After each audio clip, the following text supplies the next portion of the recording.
Salutations, je suis le docteur Salience. Mais auparavant, mon nom d'esclave, c'était Josiane Pichet, professeure de danse de forêt. J'ai mélangé mes 3 passions dans un seul art, la danse, la forêt et la solitude.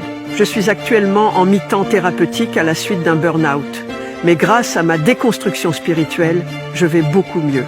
Je vais beaucoup mieux maintenant grâce à la danse de forêt. Je crois que c'est grâce à la danse de forêt que j'ai réussi à franchir le cap du pardon avec Bruno, mon collègue toxique, cisgenre pervers narcissique. Cette histoire de vol d'agrafeuse est derrière nous.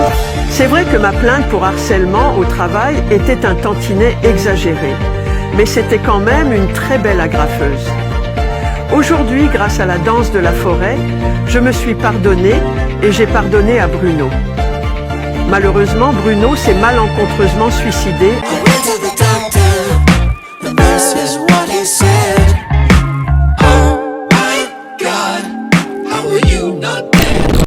Cette semaine, on retourne chez Marvel, puisque nous avons lu,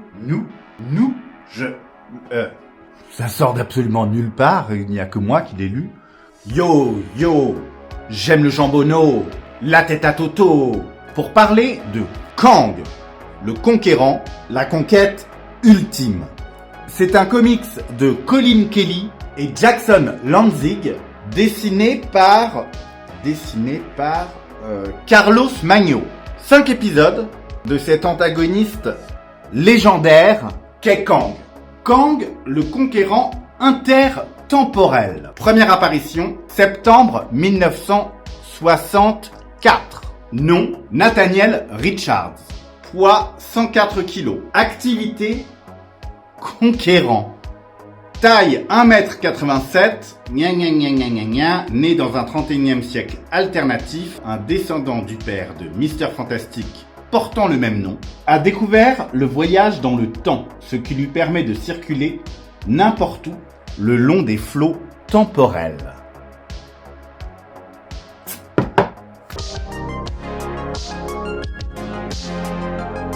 La conquête ultime est un récit qui décortique en profondeur la psychologie de Kang, le conquérant.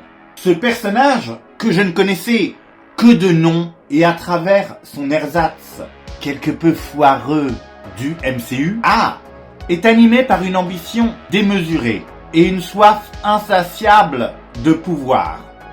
Dans cette épopée temporelle, Kang se lance dans une quête audacieuse pour dominer le temps et l'espace, cherchant à modeler l'histoire selon ses desiderata. Au cours des 5 numéros qui composent cet album, Kang est confronté à une série de défis qui vont bien au-delà de ce qu'il pouvait avoir imaginé.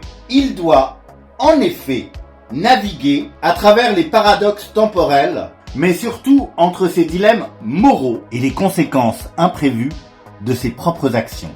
Cela l'amènera à une profonde introspection sur sa poursuite de pouvoir et sur les sacrifices nécessaires pour atteindre ses objectifs. Les interactions de Kang avec d'autres personnages emblématiques de l'univers de Marvel reflètent les nuances et les contradictions de sa psyché. Les relations particulières entre les différentes versions de Kang est particulièrement au cœur de l'intrigue.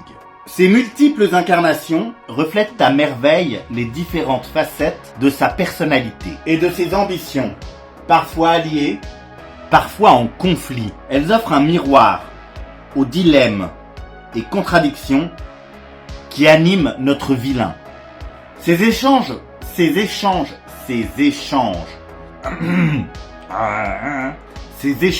complexes et souvent tendus mettent en lumière ses motivations profondes, ses peurs et ses tourments intérieurs. Ils offrent également une perspective assez fascinante sur la nature changeante de l'identité, de la réalité et de la morale, à travers le prisme d'un individu dont l'existence est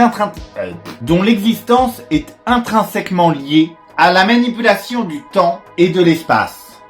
En explorant les thèmes de l'identité, de la responsabilité, de la destinée et de la nature éphémère de la réalité, Kang, le conquérant, la conquête ultime, transcende quelque peu, selon moi, le cadre traditionnel du comics de super-héros mainstream, en offrant plusieurs considérations nuancées sur les dynamiques classiques du pouvoir, de la moralité et plus généralement de la condition humaine.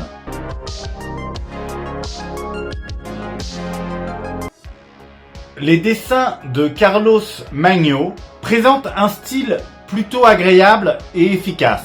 Mais ne nous mentons pas, je n'ai pas été particulièrement transporté. Ça ne brille clairement pas par l'originalité ou la virtuosité. Les compositions, bien que souvent dynamiques, capturent l'action.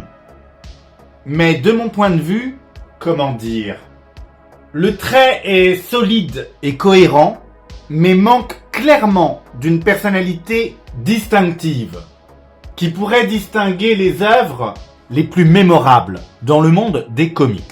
En somme, entendons-nous bien, ce n'est ni affreux ni ignoble. La partie graphique remplit sa fonction narrative de manière compétente. Voilà, c'est le mot précis. À mon avis, c'est compétent, mais pas brillant.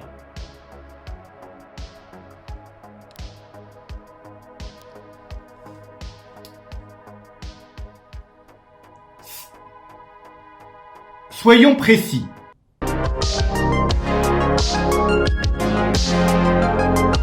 Les points positifs, le scénario est léché, malin. Vraiment, j'ai trouvé que c'était super cool. Ça n'est ni Welbeck, ni Maupassant, mais c'est quand même un petit peu plus profond que ce à quoi je m'attendais. T'as besoin d'avoir rien lu d'autre pour comprendre cette histoire. T'as pas non plus besoin de lire des trucs derrière. Par contre, c'est vrai que ça te donne envie. Petit point négatif, les dessins sont pas extraordinaires comme on vient de le voir. Après, c'est vraiment... C'est peut-être moi qui suis un petit peu difficile parce que mes dernières lectures, les dessins m'ont particulièrement touché. Peut-être je le relirai plus tard et j'aurai une autre vision. Sûrement, je le relirai plus tard. En tout cas, c'est un comics que je vais garder dans ma bibliothèque parce que, voilà, ça, c'était mon bilan rapide. Vous pouvez le lire, vraiment, c'est cool.